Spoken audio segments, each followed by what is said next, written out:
Hello guys and welcome to another vlog. So today after a long time we are doing a video on our mini Countryman.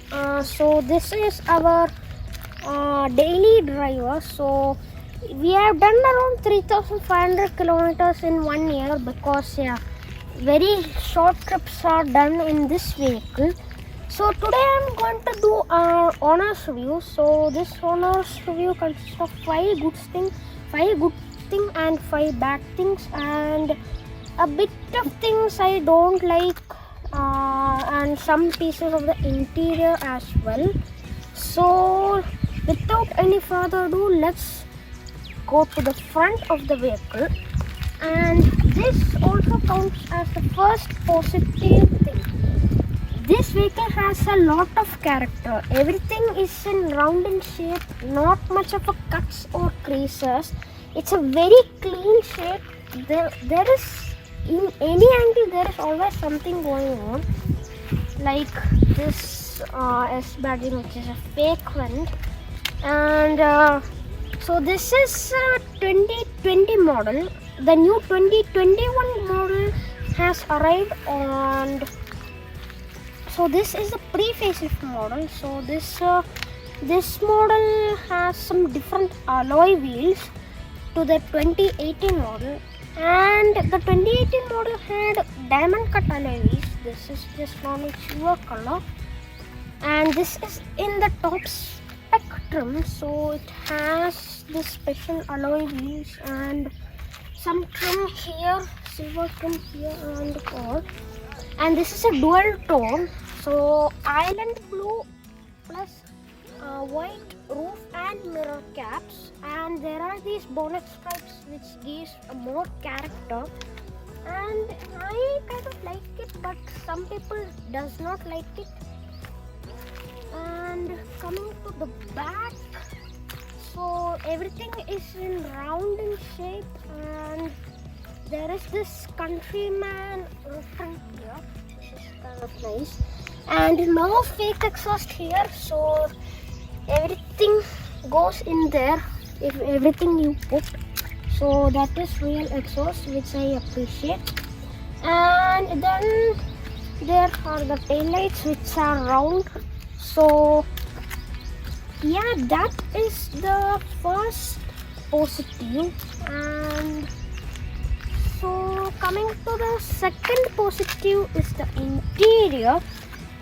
So for such a small car, there is good amount of back space. Well, with me there is no kind of any testing, but 6 feet people will sit here comfortably. And this vehicle is smaller than a Seltos, and there is more space than a Seltos, which is kind of cool. And quality is good also in the back here. So there is soft touch materials here, but low down really cheap plastics, but then you kind of forgive for that, for the all the character. And so this one has leather seats. Then the basic model, which is called the Cooper S, that has leather eat seats. So and this is cross punch carbon black, and yeah, it's very comfy, and it's not too firm either, not being too soft. And there are isofix child seat mounts here, and there are easy access points because of these flip up covers. And this vehicle shares its platform with the X1 and the Clubman. So, and coming to the front,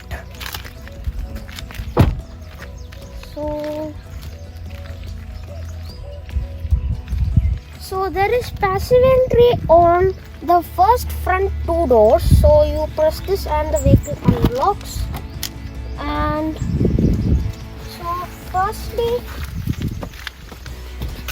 the first things are these body hugging seats, and for some people it's a bit too hugging, but for us it's fine. And then there is electric seats. So So in the Cooper S variant, you don't get electric seats. It's so the front two seats are 8-way manually adjustable, and same cross punch carbon black seats. And there is this Alcantara finish, which is kind of nice.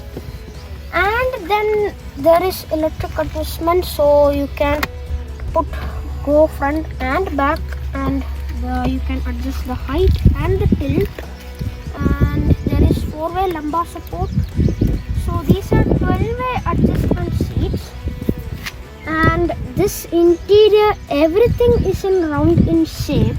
So what I like about this interior are these red accents like dotted around the place, and this infotainment is very good. And so there is the infotainment working now. So you get this is the top end infotainment. So it's called the Mini Connected XL, and it's very quick. So, and yeah, basically it's the same infotainment as the BMW iDrive, but with some cool mini graphics. And there is 2-zone climate control. And yeah, there is this piano black finish, and though we have not scratched it yet, which is kind of good. And talking about storage, it's okay, it's decent. And here there is two cup holders, and in this you get an ashtray that feels quite premium. And yeah, there is this rubberized area everywhere, so it is on rubber mats, the storage spaces, so things won't rattle around. And yeah, there is so being the top spec model, there is wireless charging here, though it won't fit the latest phones like the iPhone 12 Pro Max and the Samsung S21. And yeah, here there's under the armrest there is some storage area. So there is only one normal USB port, and that is here. Others all are USB-C. Though that doesn't matter if you have a new phone, because most of the new phones have USB-C, USB-C. So every door shut with a proper thud, and this is the positive number 3. Every door shut with a proper thud. And so, and yeah, it's so being the John Cooper Works model, there is some aluminum pedals, and there is this red stitching on the seats. And yeah, the seats, the steering wheel, yeah, and it's a bit too fat here, though for that they have given a cutout here so that you can keep your thumb finger here. And yeah, so there is this mini badging, and there is this John Cooper Works badging, because this is the top spec model. And yeah, look at these switches, guys. So this is for the starter button. It's like if you press something, the vehicle is going to launch into an orbit or something. Yeah, it's kind of cool. And yeah, there are the AC controls here. Everything falls into your hand very quickly. So yeah, these are very good feeling AC controls. And yeah, so let's go to the positive number 4.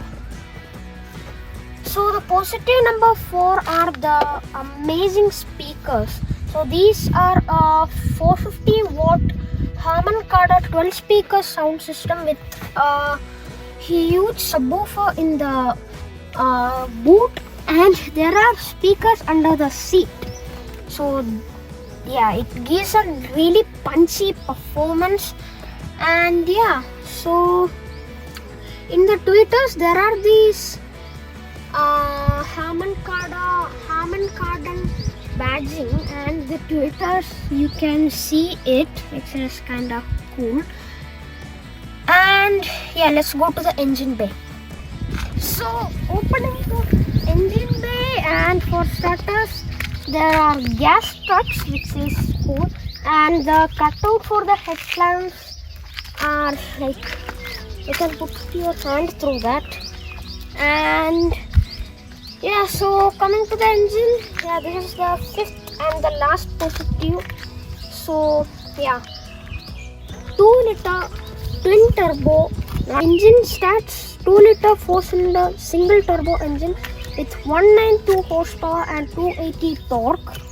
And yeah, it's very punchy. And yeah, so this engine is very punchy.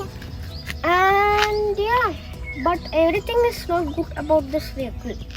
And that brings me on to the first negative. The economy, we are not getting nothing above 10 kilometers per liter. And yeah, we drive very economically. And yeah, for a 2-liter such small engine, you expect a bit more economy. A GLA 200 will provide more economy. So coming to the second negative, the suspension. So for starters, 18-inch alloys, 225, 50 profile tires, and yeah, run flat tires. So there is really stiff sidewall. And the suspension itself, because being the John Cooper Works inspired edition, there is stiffer suspension. Yeah, it's when you going to a normal road itself and hit a pothole, the whole body just shakes, and you always keep shaking in this vehicle. So yeah, it's not really comfy. I think the normal Cooper S variant is comfier, though this one is fitted with adaptive dampers, and it still, when you put in green mode, it's still quite stiff. Let's go to the third negative. So some of the interior bits and pieces could have gone improving, but then, as I told earlier, you would forgive it. But yeah, scratchy plastics on a 51 lakh on-road price car. Yeah, I really did not expect that. And so we earlier had a Audi Q3 2015 model, and I still remember that here and here it's still soft touch materials. Let's go to the positive number 4. So the negative number 4 is the boot space. So you can open it through 3 ways. One, there is a switch on the interior, and then one here. So yeah, that's very nice. It's an electronic tailgate. And yeah, boot space, it's that much. And 450 liters, it's not really much of huge boot space. And X1, which is, it says with its platform, the BMW X1 has 550 liters of boot space. And yeah, it's quite a lot of boot space for the X1. And though this is on run flats, still you have spare wheel, but yeah, the boot space could have been better. So closing the boot, so there is a switch here, and there is a switch on the inside, and you can lock it via the key. So you need to keep on pressing. So the fifth negative is the brakes. So like there is lots of stopping power, but being electronically assisted, it's like the bite is too much, and like when you just give a light dab on the brake, the vehicle is just like jerking. So hydraulic assisted brake is better, but then for a car like this, and that goes like 0 to 100 from like 7.3 seconds, I think electronic assisted is better, but still for daily use it's a bit too sharp. So that's it all about our daily driver, the Cooper Countryman. And yeah, it was really tough to find the negatives, because yeah, this vehicle is just full of positives. And And yeah, there is like when you see it, yeah, it makes you happy. And yeah, that's it all about. So the 5 positive and negatives about the mini Countryman. And yeah, that's it all about. So if you like it, share it and subscribe to my channel. Bye.